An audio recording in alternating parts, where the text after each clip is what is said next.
Hello student, स्वागत है आपका आईसीटी वर्चुअल क्लासेस में। मैं हूं कविता, आपकी साइंस टीचर। उम्मीद करती हूं आप सभी अच्छे होंगे और स्वस्थ होंगे। तो क्लास हम यहाँ पे रिवाइज कर रहे थे। चैप्टर का नाम है रिप्रोडक्शन इन एनिमल्स, और यहाँ पर हम रिवीजन कर रहे हैं जिसमें हम क्वेश्चन आंसर्स को डिस्कस कर रहे हैं। तो कुछ क्वेश्चंस हम डिस्कस कर चुके हैं और उन्हीं के साथ हमारे उनसे रिलेटेड जो टॉपिक है वो यहाँ पे क्लियर हुए हैं। जैसे कि पहला क्वेश्चन जो है उसमें हमने टाइप्स ऑफ फर्टिलाइजेशन के बारे में बात की है। सेकेंड, हमने स्पीशीज के बारे में बात की है एंड इम्पोर्टेंस ऑफ रिप्रोडक्शन जो है उसके बारे में हमने बात की है। थर्ड, यहाँ पर होता है जो लैंगिक प्रजनन है, उसमें जो पेरेंट्स हैं वो दो शामिल होते हैं, उसका रीजन भी हमने यहाँ पर डिस्कस किया है। नेक्स्ट हमारा क्वेश्चन आता है यहाँ पर कि फर्टिलाइजेशन के बाद क्या बनता है, जिसमें डिवीजन होता है। तो जाइगोट बनता है और उसी में डिवीजन यहाँ पर होता है। नेक्स्ट क्वेश्चन है यहाँ पे बर्डिंग जो है वो किस में देखी जाती है। तो आंसर हमारा आया था ऑप्शन नंबर सी में, हाइड्रा। इसमें आया, ठीक है, हाँ, ऑप्शन नंबर सी, हाइड्रा। और साथ ही साथ हमने कहा था क्योंकि डायग्रामेटिक रिप्रेजेंटेशन करना है आपको, मस्ट है, इम्पोर्टेंट है। तो हमने कहा कि यहाँ पर क्या है, जो हाइड्रा है उसमें बर्डिंग देखी गई है। और कैसे बर्डिंग होती है, क्योंकि ये हाइड्रा है, नॉर्मल हाइड्रा है, जो कि हमने इसको क्या बोला है, पेरेंट हाइड्रा बोला है। ये है पेरेंट हाइड्रा। पेरेंट हाइड्रा में छोटा सा उसकी बॉडी में एक उभार सा बनता है ऐसा, जिसको हम कहते हैं बर्ड। अब ये बर्ड, इस बर्ड में क्या, ये भी बर्ड है। अब इस बर्ड में कुछ चेंजेस आने लगे हैं, धीरे धीरे हम देखते हैं कि ये जो है वो क्या बनाने लगता है, बेबी हाइड्रा बनाने लगता है, सेम बेबी हाइड्रा जैसा डेवलप होने लगता है। तो बर्ड जो है वो क्या होता है, हाइड्रा में डेवलप होता है। फाइनली ये जो हाइड्रा है ये पेरेंट हाइड्रा से अलग हो जाता है, तो ये पेरेंट हाइड्रा आया, ये हमारे पास बेबी हाइड्रा या न्यू हाइड्रा इसे हम कह सकते हैं। तो आपने कहा कि ये क्या है, यहाँ पे बर्डिंग है। बर्डिंग जो हमने बोला था ए सेक्सुअल रिप्रोडक्शन का,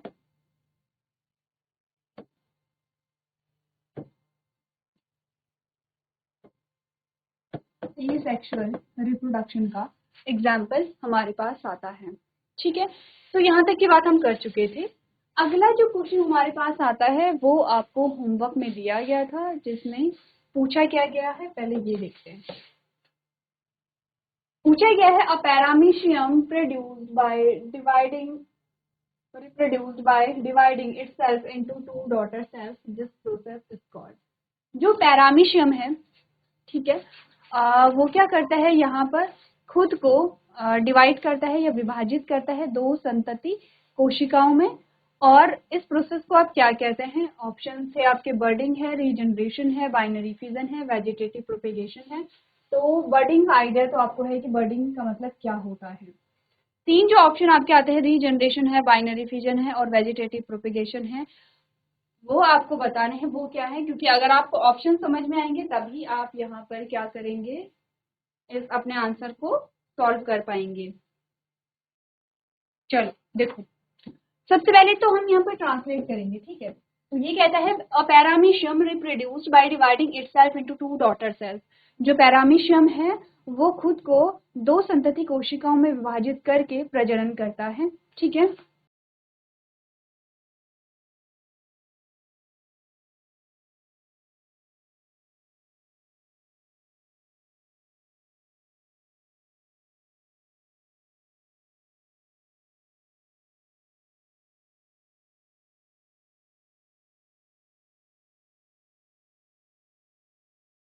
या पैरामीशियम खुद को विभाजित कर, या पैरामीशियम खुद को दो संततियों में विभाजित करता है, खुद को दो संततियों में विभाजित कर प्रजनन करता है।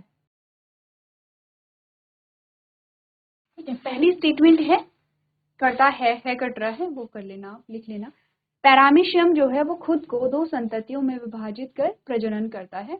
जो रिप्रोडक्शन हो रहा है उसमें पैरामीशियम क्या कर रहा है कि खुद को दो संतति कोशिकाओं में, दो संततियों में या दो संतति कोशिकाओं में, दो संतति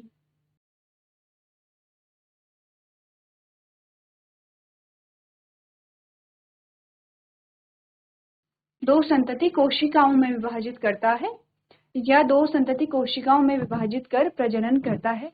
इस प्रक्रिया को कहते हैं, क्वेश्चन है कि इस प्रक्रिया को कहते हैं,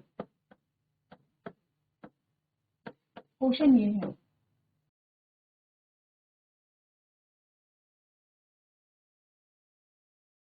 क्या कहते हैं? बडिंग कहते हैं, रीजनरेशन कहते हैं, बाइनरी फिजन कहते हैं या वेजिटेटिव प्रोपेगेशन कहते हैं, ये आपको बताना है। तो पहले तो स्टेटमेंट को समझो कि वो क्या कह रही है। एक पैरामीशियम है और वो खुद को डिवाइड करता है दो संतति कोशिकाओं में, उस प्रक्रिया को हम क्या कहते हैं। अब एक चीज ध्यान रखना है कि संतति कोशिकाएं बन रही हैं, क्या बोला गया है, डॉटर सेल्स का मतलब होता है संतति कोशिका। संतति कोशिका, संतति कोशिका कब बनती है? आफ्टर रिप्रोडक्शन, आफ्टर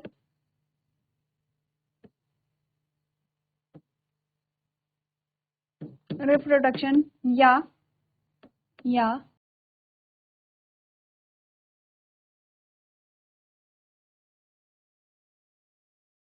प्रजनन के बाद। ठीक है, प्रजनन के बाद संतति कोशिका बनती है। इट मीन्स कि यहाँ पर क्या हो रहा है, पैरामीशियम में रिप्रोडक्शन हो रहा है। रिप्रोडक्शन जब हो रहा है तो इसमें हमने कहा पैरामीशियम खुद को दो संतति कोशिकाओं में विभाजित कर रहा है। तो क्या है, एक ही पैरामीशियम इन्वॉल्व है। अपैरामीशियम बोला गया है। अपैरामीशियम का मतलब होता है एक पैरामीशियम जो है वो प्रजनन करता है। कैसे प्रजनन करता है? खुद को दो संतति कोशिकाओं में विभाजित करके प्रजनन करता है और तब जाके संतति कोशिकाएं हमारे पास आती हैं। इट मीन्स कि ये कौन सा रिप्रोडक्शन है? तो हम कह सकते हैं कि ये एसेक्सुअल रिप्रोडक्शन है, अलैंगिक जनन जिसको हम कहते हैं,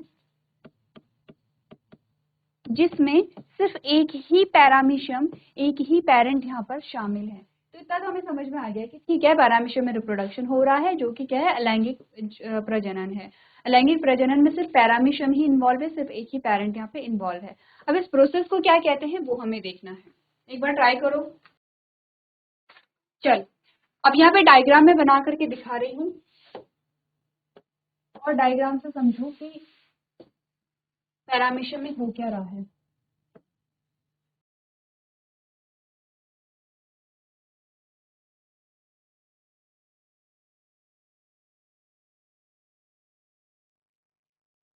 ये पैरामीशियम है, ठीक है, या उसे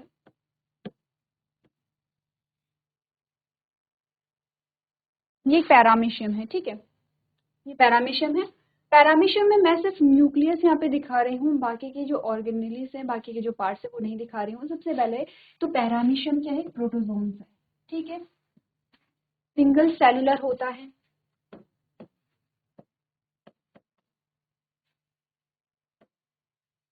यानी कि एक कोशिकीय यहाँ पर होता है।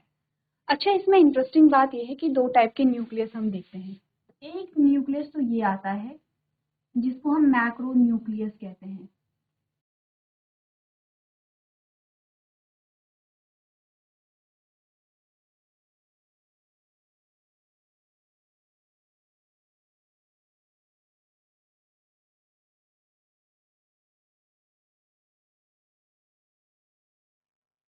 ठीक है, एक तो ये है जिसको हम कहते हैं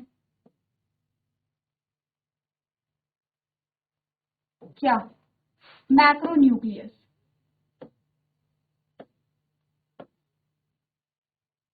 और एक यहाँ पर होता है बहुत छोटा सा न्यूक्लियस यहाँ पे, तो इसको हम कहते हैं माइक्रो न्यूक्लियस। ठीक है, अब पैरामीशियम में चेंजेस क्या हो रहे हैं वो देखो।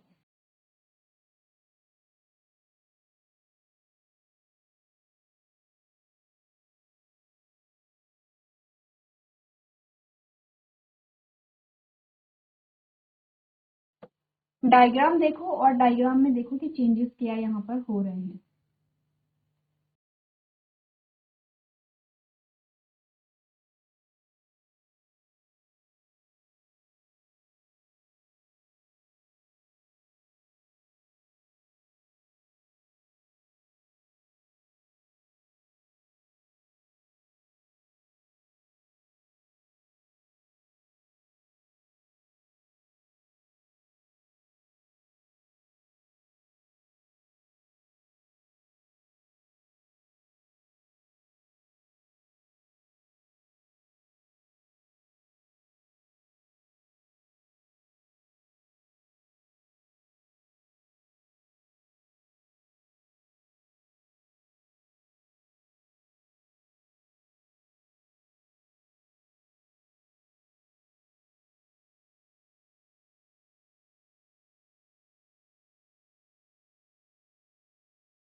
अब बताओ डायग्राम में क्या हुआ।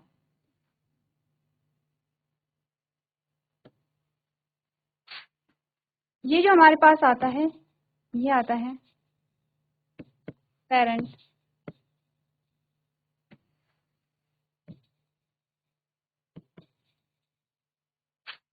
पेरेंट पैरामीशियम, ये हमारे पास पेरेंट पैरामीशियम आता है।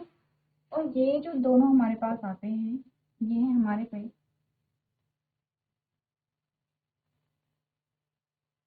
ये डॉटर सेल, जिनको हम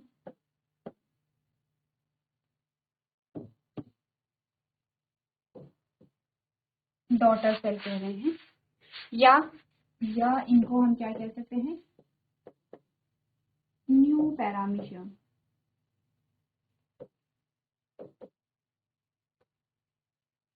ठीक है, अब देखो, ध्यान से देखो, जो स्टेटमेंट कह रही है क्या यही चीज डायग्राम में बोला गया है। अच्छा, एक चीज, जब एमसीक्यूज है तब आपको डायग्राम नहीं बनाना है, इतना तो हमें पता है कि एमसीक्यूज में हमें डायग्राम बनाने की जरूरत नहीं है।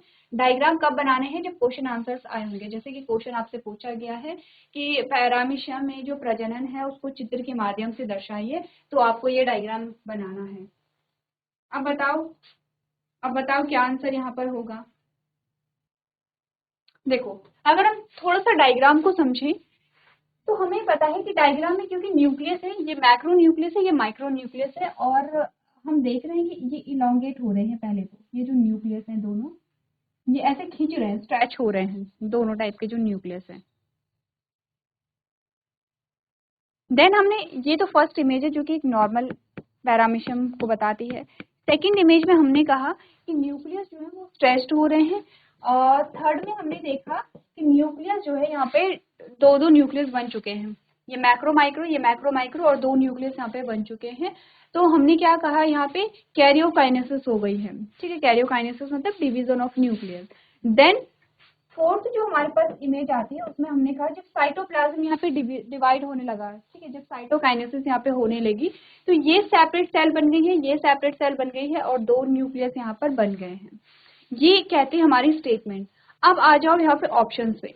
सबसे पहला कहते हैं कि क्या इसको हम बर्डिंग कहेंगे। देखो, बर्डिंग हमें कहीं पे नहीं दिखाई दे रही है, इसको हम बर्ड नहीं कहेंगे। ठीक है, ये तो पैरामीशियम का स्ट्रक्चर है, ये आपने लिखा, ये तो पैरामीशियम का स्ट्रक्चर है यहाँ पे। तो यहाँ पे ऐसा तो नहीं कि इसकी वजह से क्या हो रहा है, जो सेल है वो डिवाइड हो रही है, तो बर्डिंग तो कहीं नहीं कहेंगे। बर्डिंग हमने हाइड्रा में देखी थी। हाइड्रा में हमने देखा था एक नॉर्मल हाइड्रा है, उसमें जब बर्ड बन जाती है वो बर्ड ही ग्रो हो करके एक न्यू हाइड्रा बनाती है। यहाँ पर हमने बर्ड जैसी कोई चीज नहीं देखी है, ये ऑप्शन हट जाता है। ऑप्शन नंबर 2 कहता है रीजनरेशन। रीजनरेशन का मतलब होता है, रीजनरेशन का मतलब यहाँ पे देखो,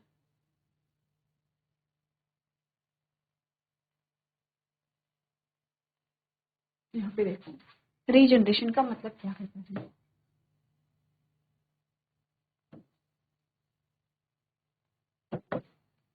रीजनरेशन का मतलब है, जैसे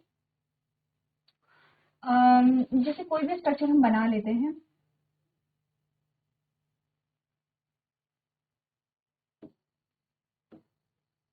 ठीक है।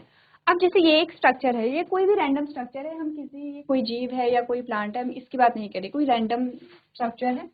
इसमें क्या हो जाता है कि इसका जो हेड वाला पोर्शन है, जैसे कि इसमें क्या हो गया है, ये जो टेल है ये अलग हो गई है, और ये जो ये वाला पोर्शन है ये अलग यहाँ पर हो गया है। धीरे धीरे क्या होता है, देखो धीरे धीरे ये डिवाइड होता है, और इस वाले स्ट्रक्चर में ये वाला स्ट्रक्चर जुड़ जाता है, और इस वाले स्ट्रक्चर में ये वाला स्ट्रक्चर जुड़ जाता है।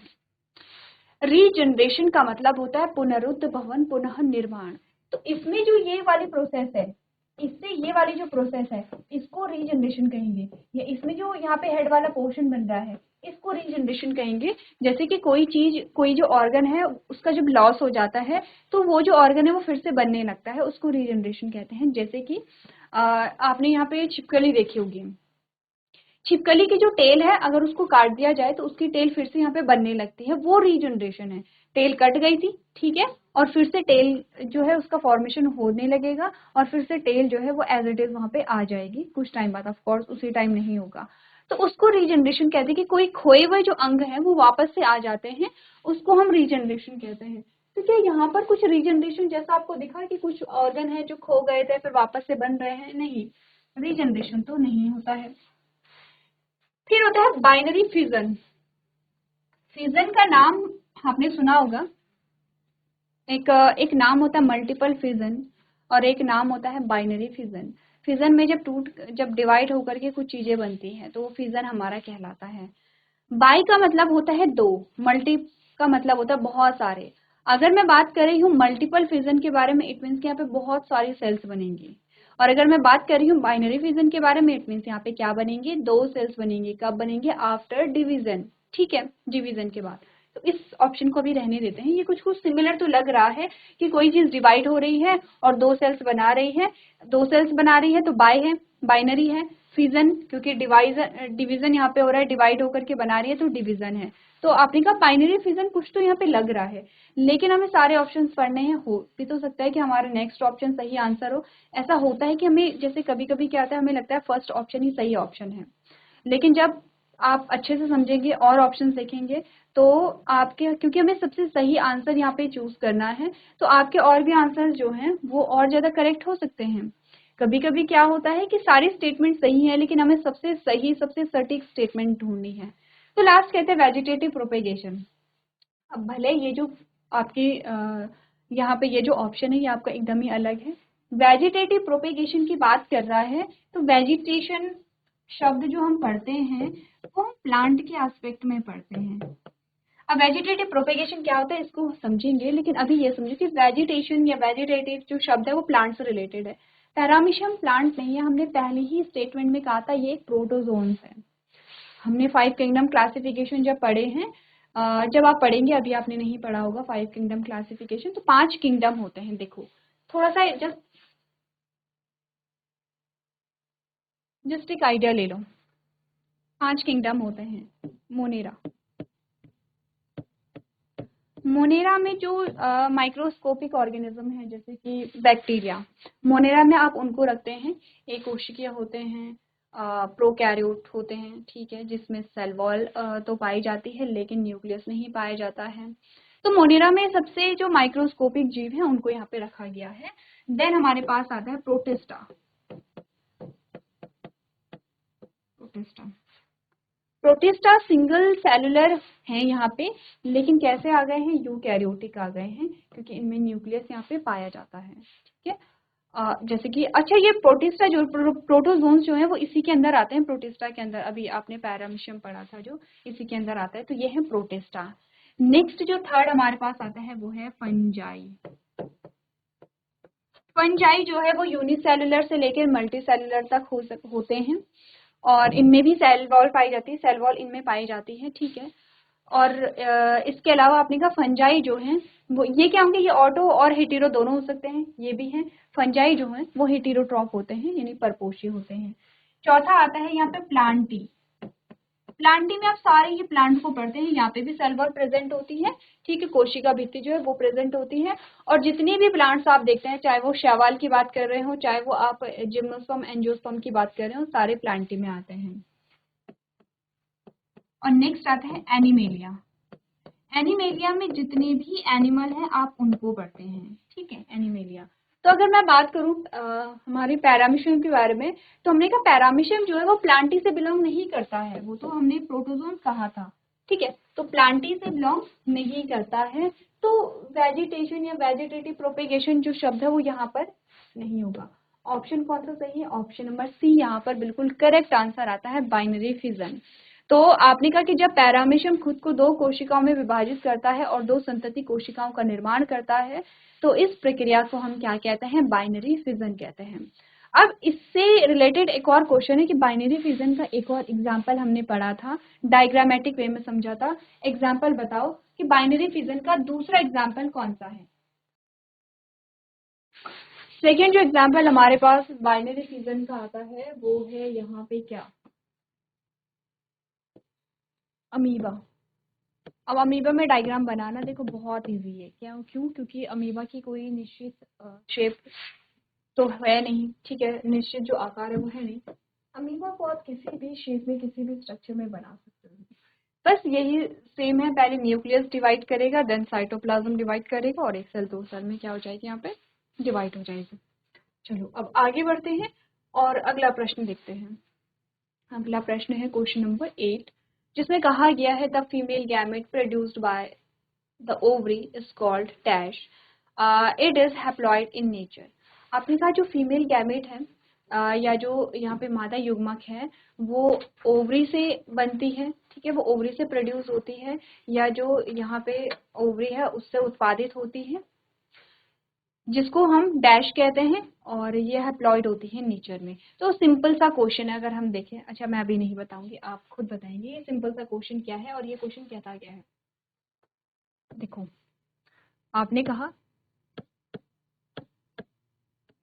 मादा युग्मक जिसको हम फीमेल गैमेट कह रहे हैं अंडाशय से उत्पादित होती है, अंडाशय से उत्पादित होती है, अंडे या अंडाशय से निर्मित होती है, ठीक है, या अंडाशय में निर्मित होती है। चलो उत्पादित होती है, ठीक है, जिसे होती है, जिसे डैश कहा जाता है। अब क्या कहा जाता है वो आपको बताना है, जिसे डैश कहा जाता है।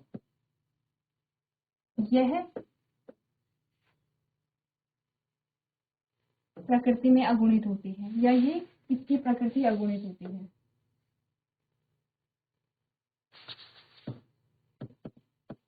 इसकी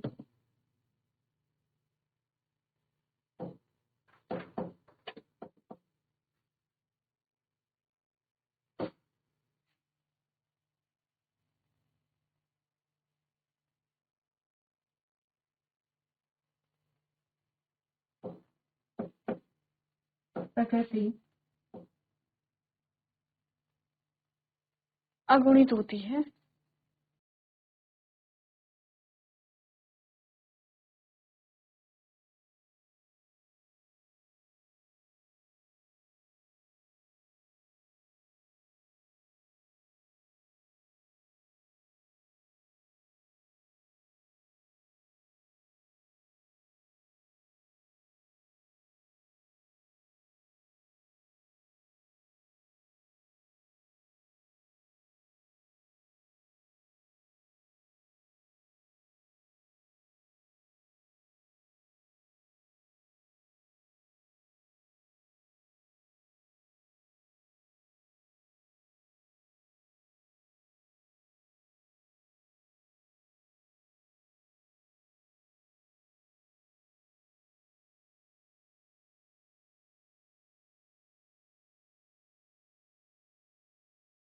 अगुणित जिसको हम हैप्लॉइड कहते हैं, ठीक है, मादा युग्मक जिसे हम फीमेल गैमेट कहते हैं। अब समझ आया। देखो स्टेटमेंट क्या कहती है कि मादा युग्मक अंडाशय से उत्पादित होती है, जिसे डैश कहा जाता है, इसकी प्रकृति अगुणित होती है। तो दो चीजें बताई गई हैं, एक तो फीमेल गैमेट जो बन रही है ओवरी से बन रही है, दूसरा इसका जो नेचर होता है वो हैप्लॉइड होता है। तो क्या कहते हैं हम, क्या फीमेल गैमेट को। तो अब आपको समझ में आ रहा होगा कि इन शॉर्ट ये कहा गया है कि फीमेल गैमेट का नाम क्या है, या उसका नाम जाइगोट है, या उसका नाम ओवम है, या उसका नाम ब्लास्टुला है, या स्पर्म है। तो देखो ये तो मेल गैमेट है, तो ये ऑप्शन पहले ही हट जाता है। बाकी के जो तीन ऑप्शन आपके हैं उसमें से आप बताओ कि क्या कहेंगे यहाँ पे फीमेल गैमेट का नाम क्या है, जाइगोट है, ओवम है, या ब्लास्टुला है। चलिए तो देखो यहाँ पर हमने बात की है किसके बारे में, फीमेल गैमेट का नाम क्या है उसके बारे में। तो जाइगोट से रिलेटेड क्वेश्चन हमने सॉल्व किया है। देखो जो क्वेश्चन सॉल्व कर लिए हैं वो स्टेटमेंट तो आपकी क्लियर होनी चाहिए, ठीक है। जाइगोट जो है वो आपने कहा दो गैमेट के फ्यूजन से बनता है, यानी कि फर्टिलाइजेशन से बनता है, ठीक है। जाइगोट गैमेट नहीं है, जाइगोट तो गैमेट के बाद बनता है, गैमेट के फ्यूजन से बनता है या युग्मकों के संलयन से बनता है। तो जाइगोट हमारा आंसर नहीं होगा। ब्लास्टुला जो होता है, जब एम्ब्रियोनिक डेवलपमेंट हम पढ़ते हैं, जैसे कि जब फर्टिलाइजेशन हुआ, जाइगोट बना, अब जाइगोट में डिवीजन होगा, बहुत सारी सेल्स यहाँ पर बनेंगी, तो ब्लास्टुला एक स्टेज होती है एम्ब्रियोनिक डेवलपमेंट में, ठीक है। तो ये क्या है, ये भी एम्ब्रियोनिक डेवलपमेंट की बात कर रहे हैं, इट मीन्स कि आफ्टर फर्टिलाइजेशन, ठीक है। तो आपने कहा कि ये भी हमारा गैमेट नहीं होगा, ये तो हमारा मेल गैमेट है, तो ऑप्शन नंबर बी हमारा रहता है, जिसमें हमने बोला कि फीमेल गैमेट का नाम जो है वो क्या है, यहाँ पर ओवम होता है, ठीक है, ओवा या ओवम आप इसको कहते हैं, ठीक है।